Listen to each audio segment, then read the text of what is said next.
من كنت مولا فهذا علي مولا من كنت مولا فهذا علي مولا من كنت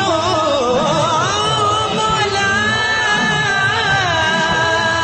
فهذا علي مولا. بسم اللہ الرحمن الرحیم. الحمدللہ رب العالمین، الصلاة والسلام علی سید الانبیاء والمرسلین ابو القاسم محمد. اما بعد، قال سبحانہ وتعالی بسم اللہ الرحمن الرحیم الیوم اکملت لکم دینکم واتممت علیکم نعمتی. تمام تعریفیں اور ہم اللہ سبحانہ وتعالی اور کائنات کی عظیم ترین ہستی محمد و آل محمد کے لیے ہیں. جیسا کہ آج کے اس پروگرام میں سامعین کی خدمت میں جو عنوان کے ساتھ حاضر ہوا ہوں وہ ہے غدیر قوم. اور یہ پروگرام کیونکہ 18 ذی الحجہ کی مناسبت سے ہے تو اسی مناسبت سے سب سے پہلے میں تمام اپنے دیکھنے والوں کو غدیر کی مبارکباد پیش کرتا ہوں، کیونکہ غدیر جسے ہم عید غدیر بھی کہتے ہیں اور تمام عیدوں میں سے افضل ترین عید اسے قرار دیا گیا، کیونکہ یہ وہ غدیر کا واقعہ ہے جس نے اسلام میں ایک ایسا موڑ پیش کیا کہ لوگوں کے پاس ایک چیز سامنے آ گئی علی بادشاہ کی ولایت کی شکل میں. کیونکہ میں یوں کہنا چاہوں گا، ہجرت کے 10ویں سال سرکار محمد مصطفیٰ احمد مجتبیٰ جو کہ دانِ سبل ہیں، ختم الرسول ہیں، مولائے کل ہیں، تو سرکار نے فرمایا کہ میں اس دفعہ حج پر جاؤں گا، اور سرکار نے یہ حج پیدل فرمایا. جب سرکار نے یہ حج پیدل فرمایا تو جو سرکار کے محمد مصطفیٰ کے جو چاہنے والے تھے مکہ سے، مدینہ سے، گرد و نواح سے، تو انہوں نے خواہش ظاہر کی کہ ہم بھی سرکار محمد مصطفیٰ کے ساتھ اس حج میں شامل ہوں گے. تو جب سرکار روانہ ہوئے حج کے لیے تو مختلف روایات ہیں، اور میں جتنی بھی روایات آپ کے سامنے کوٹ کروں گا یا نقل کروں گا وہ تمام اہل سنت علماء اہل سنت کی کتب سے میں پیش کروں گا. تو کچھ علماء نے لکھا کہ 90,000 صحابی محمد مصطفیٰ کے ساتھ اس حج میں شامل ہوئے. کچھ نے کہا 1,10,000، کچھ نے کہا 1,24,000. لیکن کیونکہ ہم شیعان حیدر قرار محمد و آل محمد کے جو مذہب کی جو ہماری کتابیں ہیں اس میں لکھا ہوا ہے، تواتر احادیث ہیں، روایت ہے کہ 1,24,000 صحابیوں کے ساتھ سرکار نے یہ حج فرمایا. تو جب سرکار یہ حج فرما کر واپس آ رہے تھے، اور میں اگلی بات کرنے سے پہلے یہ گزارش کرنا چاہوں گا کہ اس حج کو حج اسلام بھی کہتے ہیں، ٹھیک ہے، اس حج کو حج بلاغ بھی کہتے ہیں، اس حج کو حج کمال بھی کہتے ہیں. یعنی یہ حج حج اسلام ہے، اسلام کا، یہ حج حج کمال ہے، یہ حج حج بلاغ ہے. اس کو حج بلاغ اس لیے کہتے ہیں کیونکہ آیت نازل ہوئی تھی بلغ ما انزل الیک من ربک، کہ اے محمد تبلیغ کر دو، وہ پیغام آپ پہنچا دے جس کا آپ کو حکم دیا گیا تھا. یعنی اس سرکار کو اس پیغام کا حکم پہلے دیا گیا تھا، لیکن اس حج کے بعد غدیر کے مقام پر یاد دہانی کروائی گئی تھی. اس حج کو حج کمال بھی کہتے ہیں. حج کمال اس لیے کہتے ہیں کہ الیوم اکملت لکم دینکم واتممت علیکم نعمتی، کہ اس حج پر دین کامل ہو گیا تھا، دین مکمل ہو گیا تھا. یعنی بات آسان کر دوں، یعنی جو دین علی بادشاہ کی ولایت کے اعلان کے بعد کامل ہو اسے عالم اسلام جو بھی کہے، لیکن محمد مصطفیٰ صلی اللہ علیہ وآلہ وسلم نے اسلام کو کامل کیا علی بادشاہ کی، علی ابن ابی طالب علیہ السلام کی ولایت کے اقرار کے بعد. اور اللہ نے بھی قرآن میں فرمایا. تو جب سرکار یہ حج سرکار نے کر لیا تو سرکار واپس جا رہے تھے تو وحی نازل ہوئی محمد مصطفیٰ پر، اور خدا تعالیٰ قرآن میں ارشاد فرماتا ہے وما ینطق عن الہویٰ ان ہوا الا وحی یوحیٰ. اے محمد، اے میرے حبیب، آپ کبھی بھی خود سے نہیں بولتے، آپ جب بھی بولتے ہیں، یعنی محمد مصطفیٰ کبھی بھی خود سے نطق نہیں کرتے. محمد مصطفیٰ جب بھی نطق کرتے ہیں زبان مصطفیٰ کی ہوتی ہے اور کلام اللہ کا ہوتا ہے. تو میں یوں کہنا چاہوں گا کہ زبان مصطفیٰ کی تھی، کلام اللہ کا تھا. بات کو اور قریب آ کر کروں کہ زبان محمد مصطفیٰ کی تھی اور گفتگو اللہ کی تھی. یعنی اللہ نے محمد کی زبان سے کہلوایا کہ پہنچا دو وہ کام، وہ تبلیغ کا کام جس کے لیے تمہیں حکم دیا گیا تھا. اور وہ کام کیا تھا؟ بس ادھر محمد مصطفیٰ کی زبان سے یہ جملہ جاری ہوا تو سرکار محمد مصطفیٰ نے فرمایا. اور شدید ترین گرمی، یعنی کہ آپ اندازہ کر لیں کہ عرب میں ہمارے ملک میں اگر گرمی ہو اور سبزہ نہ ہو، سرسبز علاقہ نہ ہو تو گرمی 48 49 50 ڈگری تک جاتی ہے. اور اگر عرب کا صحرا ہو تو آپ اندازہ کر لیں یہ گرمی 50 ڈگری سے اوپر تک جا سکتی ہے. تو اس گرمی کی آپ شدت کا اندازہ اس سے کر سکتے ہیں. لیکن جب سرکار محمد مصطفیٰ نے یہ آیت کے نزول کے بعد سرکار محمد مصطفیٰ نے فرمایا کہ جو لوگ آگے جا چکے ہیں انہیں واپس بلاؤ، اور جو پیچھے سے آ رہے ہیں ان کا یہی انتظار کرو. اور جس جگہ پر یہ آیت نازل ہوئی اس جگہ کو ہم مقام غدیر کہا کرتے تھے، اس لیے یہ اسی مناسبت سے یہ نام مشہور ہوا، خم غدیر ہو گیا. تو جو آگے جا چکے تھے محمد مصطفیٰ نے صحابی بھیجے، وہ آگے جانے والوں کو واپس لے کر آئے. جو دائیں جا چکے تھے انہیں واپس بلایا، کیونکہ یہ مقام غدیر یہ وہ جگہ تھی جسے ہم کہہ سکتے ہیں یہ ایک چوک کا نام تھا جہاں سے مختلف راستے نکلتے تھے. کوئی راستہ یمن کی طرف جاتا تھا، کوئی راستہ عراق کی طرف جاتا تھا، کوئی راستہ کسی اور ملک کی طرف جاتا تھا. تو وہ ایک جگہ تھی نا. تو سرکار نے تمام لوگوں کو وہاں سے واپس بلایا اور جب پیچھے سے صحابی آئے ان کا انتظار کیا. اور روایت میں ملتا ہے، یہاں تک کہ اہل سنت علماء نے اپنے کتب میں لکھا، میرے پاس اس وقت کچھ 40 سے زیادہ حوالے موجود ہیں، اہل سنت علماء نے اس بارے میں لکھا کہ اتنی شدید گرمی تھی کہ صحابیوں کے پاس جو چادر تھی وہ مجبور تھے یا وہ چادر سر پہ رکھتے یا اپنے پاؤں کے نیچے رکھتے. تو اس گرمی کی وجہ سے کیونکہ کھڑے نہیں ہو سکتے تو انہوں نے اپنے پاؤں کے نیچے بھی چادریں رکھیں، کچھ نے اپنے سروں پر رکھیں. اور سرکار نے وہاں پر کافی دیر انتظار کیا یہاں تک کہ سارے صحابی اکٹھے ہوئے. جب سارے صحابی اکٹھے ہوئے تو اس وقت محمد مصطفیٰ نے یعنی اونٹوں کے جو پلان ہوتے ہیں یعنی کہ ان کو اکٹھا کیا اور اس کا ایک ممبر بنایا. اور اس کا ممبر بنانے کے بعد سرکار محمد مصطفیٰ نے اس شدید گرمی میں گئے ہوئے صحابیوں کو واپس بلایا، آتے ہوئے صحابیوں کا انتظار کیا. اور 1,24,000 صحابیوں کی موجودگی میں کچھ روایتوں میں ہے کہ سرکار نے ممبر درمیان میں بنوایا، صحابی دائرے میں تھے.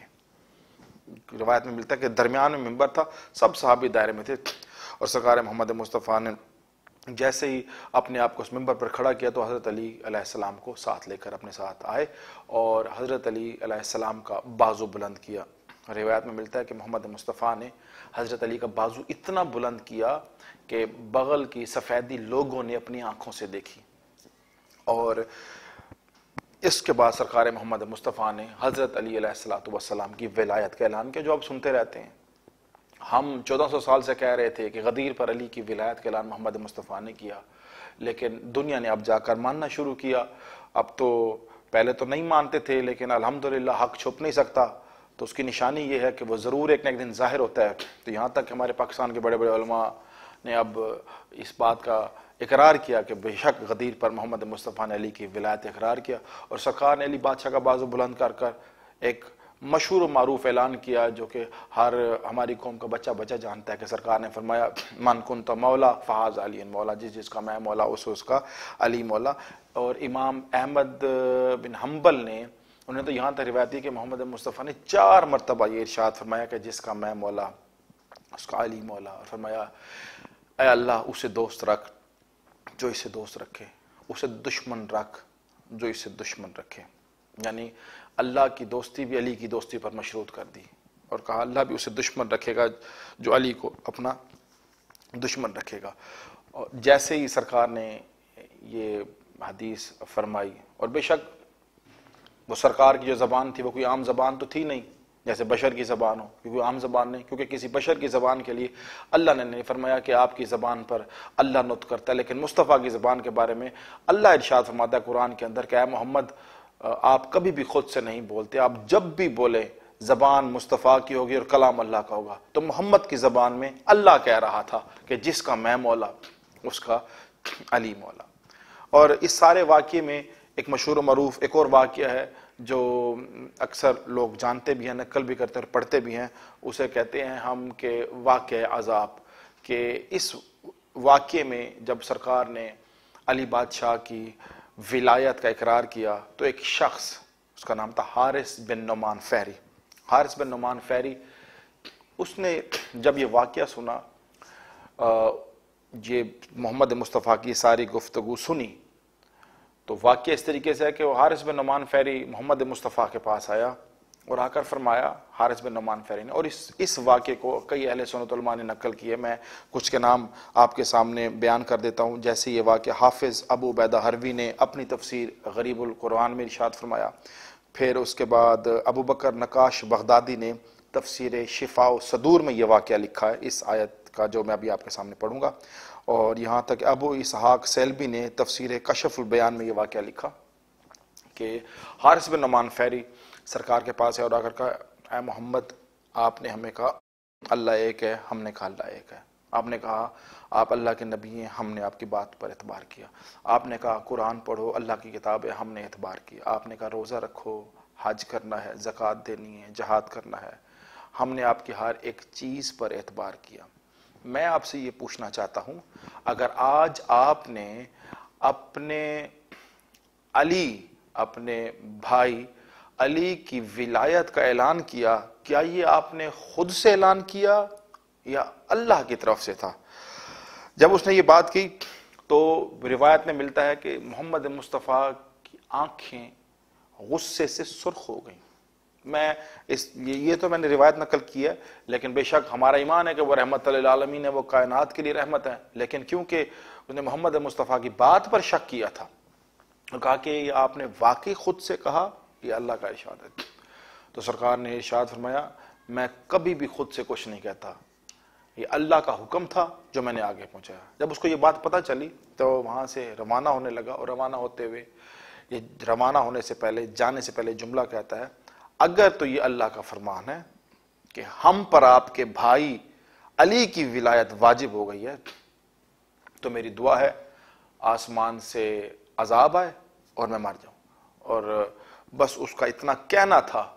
کہ وہ ابھی اپنی سواری تک نہیں پہنچا تھا کہ آسمان سے ایک پتھر نازل ہوا جو اس کے سر میں داخل ہوا اور اس کے جسم کو چیرتا ہوا زمین میں چلا گیا اور وہ شخص وہیں مر گیا۔ اور اللہ نے قرآن میں ارشاد فرمایا سالا سائلن بے عذابن، واقعہ کہ جب اس نے عذاب مانگا تو وہ اس کو عذاب ملا۔ اب میں ایک اور بات یہاں پر کرنا چاہوں، بس آخری ایک سے دو جملے، اور وہ یہ کہ کیونکہ اس غدیر کی اتنی اہمیت تھی، کیونکہ اس دن دین مکمل ہو گیا تھا، تو اس لیے امام صادق علیہ السلام نے ارشاد فرمایا کہ ہمارے جد امجد محمد مصطفیٰ کی حدیث ہے کہ تمام عیدوں میں سے جو افضل ترین عید ہے وہ عید غدیر ہے، اور ائمہ کی متواتر حدیث ہے، اس میں ائمہ نے ارشاد فرمایا کہ اس عید پر آپ اچھے کھانوں کا اہتمام کریں، اچھے کپڑے پہنیں، وائزین ذاکرین کو آپ کہیں کہ وہ غدیر کا واقعہ بیان کریں تاکہ ہر سال لوگوں کے ذہنوں میں غدیر تازہ ہوتی رہے، کیونکہ محمد مصطفیٰ کے بعد حضرت علی علیہ السلام سے لے کر آخری امام تک لوگوں کو کہتے تھے، علی خود کہتے تھے لوگوں کو، کیا تمہیں یاد ہے کہ غدیر پر محمد نے میری ولایت کا اعلان کیا اور میری ولایت تم پر واجب کی؟ اور پوچھتے ہیں صحابیوں سے کہ تمہیں یاد ہے، تمہیں یاد ہے، تمہیں یاد ہے، کیونکہ جنہوں نے سرکار کو مبارکباد دی تھی وہی بعد محمد مصطفیٰ کے اس اعلان کے منکر ہو گئے اور علی کی ولایت سے انہوں نے اپنے آپ کو ایک طرف کر لیا اور منہ کو موڑا۔ اور آپ یہ دیکھیں کہ علی کی ولایت کا اعلان ہوا، حارث بن نعمان فہری نے انکار کیا اور اللہ کو یہ بات پسند نہ آئی علی کی ولایت کے دشمن کو، اور وہیں پر عذاب نازل کیا۔ اور میں آپ کو ایک آخری ایک حدیث سنا دوں کہ سرکار نے فرمایا، میرے 6ویں امام کا فرمان ہے، عید غدیر یعنی اس روز جو شخص کھانے کا اہتمام کرے گا، یعنی لوگوں کو کھانا کھلائے گا، دیکھیں کتنے کریم ابن کریم ہستے ہیں کہ اس روز جو شخص لوگوں کو کھانا کھلائے گا یوں سمجھے اس نے لوگوں کی دعوت نہیں کی، اس نے آدم سے لے کر محمد مصطفیٰ تک کے نبیوں کی دعوت کی ہے۔ تو جب یہ فرمان معصومین، فرمان امام، جب ایک شخص نے سنا تو اس نے پوچھا مولا، نے کہا مولا یہ تو فرمان امیروں کے لیے ہے، میں تو ایک غریب کو بھی کھانا نہیں کھلا سکتا، لیکن یہ ہستیاں کتنی کریم ابن کریم ہیں، خدا کی قسم ہمیں ان ہستیوں کے فرمان پر شک نہیں ہونا چاہیے۔ تو امام نے مسکرا کر فرمایا اگر تو کھانا نہیں کھلا سکتا تو کوئی بڑی بات نہیں، تو اس روز ایک مومن سے مصافحہ کر، ہاتھ ملا۔ جب تو مومن سے ہاتھ ملائے گا 2 ہاتھ تیرے ہوں گے، 2 ہاتھ مومن کے ہوں گے، اور 5واں ہاتھ ہمارے 12ویں کا ہوگا۔ تو لہٰذا کوشش کریں عید غدیر کو زور و شور سے منائیں اور دنیا کو بتائیں کہ ہماری مولا کی ولایت کا اقرار کا دن ہے، تاکہ دنیا کو پتہ ہو اور تبلیغ کا کام زیادہ سے زیادہ عوام تک پہنچے۔ والسلام۔ من كنت مولا فهذا علي